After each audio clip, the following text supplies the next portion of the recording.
مجھے ایک صاحب کہنے لگے یار تسلیمیات میں کیا ہوتا ہے، یہاں پہ جو محفل ہوتی ہے کیا کھلایا جاتا ہے؟ میں نے کہا کہ بھائی ہمارے یہاں تو امید کا لنگر کھلایا جاتا ہے، اگر کھانا ہو تو آ جائیے گا۔ امید کا لنگر ہوتا ہے، صرف بندے کو آپ اور کچھ نہ دیں، امید دے دیں، اور کسی سے کوئی چیز نہ چھینے، صرف اس کی امید چھین لے، بندہ ختم ہو جائے گا۔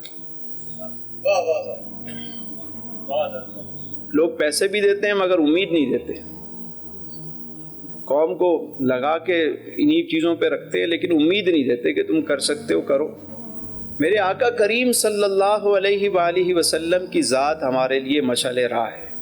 حضور کی پوری سیرت اٹھا کے دیکھیں کہ کتنا اپنے ساتھ والے تھے، ان کو کتنا موٹیویٹ کیا میرے آقا کریم، کتنا ہر موقع پر۔ شیب ابی طالب کا محاصرہ دیکھ لیں، اس گھاٹی کے اندر مسلمان ہیں لیکن پھر بھی ان کی حوصلہ افزائی کی جا رہی ہے۔ صحابی آتے ہیں کہتے ہیں حضور بھوک لگی ہے، دیکھیں پتھر باندھا ہوا ہے۔ آپ علیہ السلام چادر مبارک جب ہٹاتے ہیں تو 2 پتھر ہیں، وہ جب یہ منظر دیکھتے ہیں تو وہ موٹیویٹ ہو جاتے ہیں۔ ایک صحابی کی شادی کی پہلی رات تھی اور ادھر اعلان ہو گیا جنگ کا، وہ اسی حالت میں آئے اور میدان کارزار میں لڑتے ہوئے شہادت پالی۔ اب آپ سوچیں کہ دولہا پہلی رات میں شہید ہو جائے۔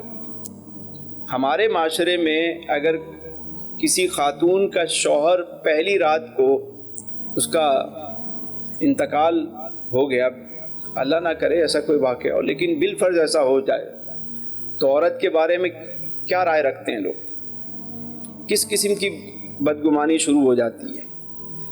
لیکن پہلی رات صحابی رسول گئے، شہید ہو گئے۔ اب جب جنگ ختم ہوئی اور دیکھیں اپنے صحابی کا اور اپنے چاہنے والوں کا مورال کیسے کتنا بڑھایا میرے حضور نے، مسکراتے ہوئے فرمانے لگے کہ دیکھو حضرت حنظلہ کو فرشتے غسل دے رہے ہیں،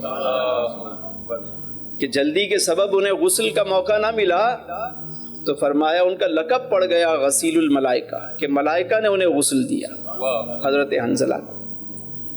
موٹیویٹ دیکھیے کیسے، اتنا بڑا رتبہ کہ فرشتوں نے انہیں غسل دیا۔ ہر موقع پر میرے آقا کریم صلی اللہ علیہ وسلم نے امید دلائی، اور جیسا آپ گمان کرتے ہیں، جیسا آپ سوچتے ہیں، ویسا ہی آپ کے ساتھ معاملہ ہوتا ہے۔